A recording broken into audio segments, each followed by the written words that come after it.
बिस्मिल्लाहिर्रहमानिर्रहीम, अस्सलाम वालेकुम। मेरे चैनल पे दोबारा से वेलकम। आपने कभी ना कभी तो ज़रूर सोचा होगा कि आप किस एज में रिटायर होंगे। जब रिटायर होंगे तो आपकी क्या फ़ाइनेंशियल पोजीशन होगी, कितने आपके पास पैसे सेविंग्स में होंगे, कितने आपके पास पैसे आ रहे होंगे या शायद आना बंद हो जाएं। आज मैं आपके साथ यही एक चीज़ डिस्कस करूंगा, सिनेरियो कि 65 की एज में अगर आप मिसाल के तौर पे $2 मिलियन जमा करना चाहते हैं तो आपको क्या क्या करना पड़ेगा वो $2 मिलियन जमा करने के लिए। किस एज में स्टार्ट करना पड़ेगा, कितने मंथली बनाने पड़ेंगे, कितने मंथली सेव करने पड़ेंगे। और ऑफ कोर्स ये एक हाइपोथेटिकल सिचुएशन तो नहीं है, क्योंकि बहुत से लोग 2 मिलियन से ज़्यादा भी जमा करते हैं by the age they retire. लेकिन आप दुनिया के किसी भी कोने में बैठे हैं, आप उसको अपनी करेंसी में कन्वर्ट कर सकते हैं, क्योंकि मैं ये कैलकुलेशंस आपके साथ डॉलर्स में शेयर करूंगा। आप गूगल पे जाएं, आप जिस कंट्री में भी बैठे हैं, dollar to Pakistani rupees, Indian rupees, Bangladeshi taka, British pounds, जो भी है आप उसको कन्वर्ट करके तो अपनी मालूमात में इजाफा कर सकते हैं और अपने गोल्स को भी चेंज कर सकते हैं।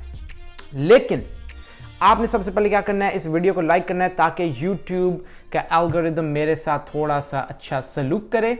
और आपने ये भी याद रखना है कि हमारे पास कुछ असम्पशंस हैं इन कैलकुलेशंस के लिए, जो कि आपको जहन में रखना ज़रूरी है, क्योंकि दुनिया परफेक्ट नहीं होती।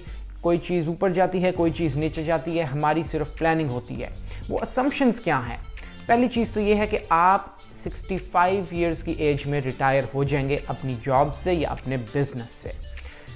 टिपिकली दुनिया भर के जो मुल्क हैं वहाँ 65 की जो एज होती है वो रिटायरमेंट एज कंसिडर की जाती है। कुछ जॉब्स में आप पहले भी हो सकते हैं, कुछ जॉब्स में आप बाद में भी हो सकते हैं, लेकिन हमारी इन कैलकुलेशंस वीडियो के लिए हम 65 इयर्स की एज को रखेंगे कि आप इस पे रिटायर हो जाएंगे। दूसरी जो चीज़ है कि आपकी जो इनकम है वो फिक्स्ड है, ठीक है। आपकी कोई प्रमोशन हम इसमें नहीं टेक इनटू कंसिडरेशन करेंगे। Salary increase, bonuses, side business, side job, second job, third job, ऐसा कुछ नहीं। एक फिक्स्ड इनकम को हम लेके चलेंगे और वो इनकम कितनी है? $50,000। तीसरा हमारा जो एक असम्पशन है वो ये है कि जो हम कैलकुलेशंस की बात करेंगे वो है सैलरी आफ्टर टैक्स, यानी हर मंथ जो आपको सैलरी मिलती है वो टैक्स कटने के बाद जो मिल रही है, हम उसमें से सारी बातें करेंगे। यानी कि ग्रॉस इनकम नहीं, इनकम आफ्टर टैक्सेस। थर्ड जो है वो ये है कि आपकी ज़िंदगी में कोई सरप्राइज एक्सपेंस नहीं है। सरप्राइज एक्सपेंस का क्या मतलब है? गाड़ी का एक्सीडेंट हो गया, अल्लाह ना करे, आपको नई गाड़ी लेनी पड़ गई। आपका कोई मेडिकल एक्सपेंसेस आ गए एकदम लाखों रुपए के। ऐसा कुछ नहीं, सब कुछ स्टडी और परफेक्ट चलता रहेगा। पांचवी जो हमारी है वो है कि आप ये काम 65 इयर्स की एज तक करते रहेंगे। जो पैसे बन रहे हैं और जो पैसे आप इन्वेस्ट करेंगे, सेव करेंगे, वो 65 इयर्स की एज तक आपने करते रहना है, बीच में कोई ब्रेक नहीं आएगी। और आखिरी असम्पशन ये है कि आपका रेट ऑफ रिटर्न जो होगा वो है 6%। और ये भी मैं आपको एक्सप्लेन करूंगा कि रेट ऑफ रिटर्न का क्या मतलब है। जारी बात है, आप अपने पैसे जो हैं किसी स्टॉक्स में, बॉन्ड्स में या सेविंग्स अकाउंट में डालेंगे ना, कहीं जेब में डाल के तो नहीं रखेंगे या कैसी कहीं ऐसी जगह पे गद्दे के नीचे तकिए में तो नहीं रखेंगे जहां आपको कुछ उस पैसे पे रिटर्न ना मिले। तो हमारी असम्पशन ये है कि 6% आपका रेट ऑफ रिटर्न होगा आपके पैसे के ऊपर। तो आइए अब हम चलते हैं और डिस्कस करते हैं कि अगर आप किस एज पे स्टार्ट करेंगे और कहाँ आपको वो लेके जाएगी आपकी इन्वेस्टमेंट। सो पहले हम स्टार्ट करेंगे 25 इयर्स ऑफ एज।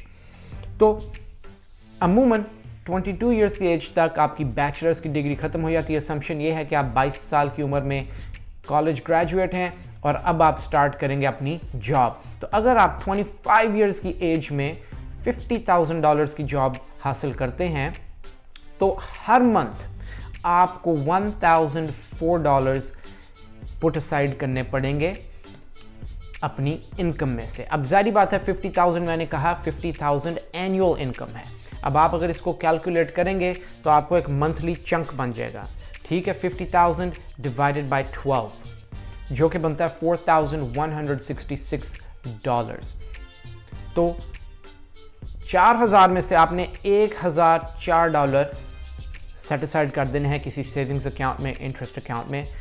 तो आप 65 ईयर्स की एज तक $2 मिलियन जमा कर सकते हैं। ये है अगर आप 25 ईयर्स की एज में शुरू करें। अगर आप शुरू करते हैं 30 ईयर्स की एज में तो आपको मंथली $1,404 अपने पे चेक में से साइड पे करना पड़ेगा, जो कि बनता है आपका 34% ऑफ योर मंथली इनकम। याद रहे 4,166 यानी 50,000 एनुअल है, डिवाइडेड ओवर 12 मंथ्स, जो कि बनता है 4,166। और अगर आप 30 ईयर्स की एज में ये जॉब हासिल करते हैं और अपनी सेविंग्स शुरू करते हैं तो आपको हर मंथ 1,404 सेट असाइड करना है, जो कि 34% ऑफ योर इनकम बनता है। अगर आप 30 ईयर्स की एज में भी स्टार्ट नहीं करते और लाइफ में कोई भी चीज़ हो गई, डिग्री लेट कंप्लीट की, जॉब आपको देर से मिली, और आप मिसाल के तौर पे 35 ईयर्स की एज में अगर आप इन्वेस्ट करते हैं तो आपको एवरी मंथ $1,991 अपनी इनकम में से निकालने हैं, जो कि बनता है 48% of your income. Of course मेरे पास नंबर्स कंप्यूटर के ऊपर नज़र आ रहे हैं मुझे, ये काफ़ी बड़ा चंक है। अब जितना लेट स्टार्ट करोगे उतने ही ज़्यादा आपको पैसे साइड पे करने पड़ेंगे, क्योंकि हमारा गोल है 65 की एज में $2 मिलियन सेव करने हैं। और अगर आपके साथ बहुत ही कोई हादसे हो गए ज़िंदगी में, बहुत लेट जॉब मिली और आपने 40 साल की उम्र में सेव करना शुरू किया, तो आपको हर मंथ $2,886 सेव करने पड़ेंगे, जो कि 69% ऑफ योर मंथली इनकम बनता है। याद रहे 4,166 में से 2,886 निकाल रहे हैं, ये बहुत बड़ा चंक है। अब अगर आप इतना ज़्यादा सेव कर रहे हैं तो आपके पास पीछे क्या बचेगा अपने बाकी खर्चों के लिए। जितना लेट शुरू करोगे उतना ही ज़्यादा आपको सेट असाइड करना पड़ेगा 65 ईयर्स की एज में कुछ पैसे जमा करने के लिए। अब आप जितना ज़्यादा अपनी इनकम में से सेविंग निकाल रहे हो तो आपको ये भी याद रखना है कि आपने अपने घर के खर्च चलाने हैं, rent, car payment, food, bills, अगर आपकी फैमिली है, पेरेंट्स, वाइफ, किड्स, जो भी है उनके भी खर्च हैं, उनकी भी कुछ ज़रूरियात हैं। तो ये फिर आपको पूरे करने के लिए सेकंड जॉब उठानी पड़ेगी। लेकिन ये मुश्किल नहीं है, इसके लिए सिर्फ विल पावर की ज़रूरत है, थोड़ी सी हिम्मत की ज़रूरत है, पेशेंस की ज़रूरत है। आप अपनी मेन सैलरी में से हमेशा इतने पैसे निकालो और बाकी खर्च पूरे करने के लिए सेकंड जॉब को स्टार्ट करो। इस तरह ये होगा कि 65 ईयर्स की एज तक आपके पास $2 मिलियन जमा हो जाएंगे। जैसे मैंने पहले आपके साथ शेयर किया, ये डॉलर्स में कैलकुलेशंस है, बिल्कुल भी मुश्किल नहीं। बहुत से लोग हैं जो इससे भी ज़्यादा सेव करते हैं। आपने इसको कन्वर्ट करना है अपनी मुल्क की करेंसी में, फिर उस हिसाब से आपके मुल्क के हिसाब से जिससे आपको सैलरीज मिलती हैं उस हिसाब से आपने चलना है और सेविंग्स करनी है।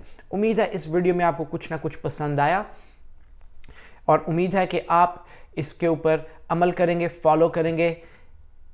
हम मिलते हैं नेक्स्ट टाइम। अल्लाह हाफिज़।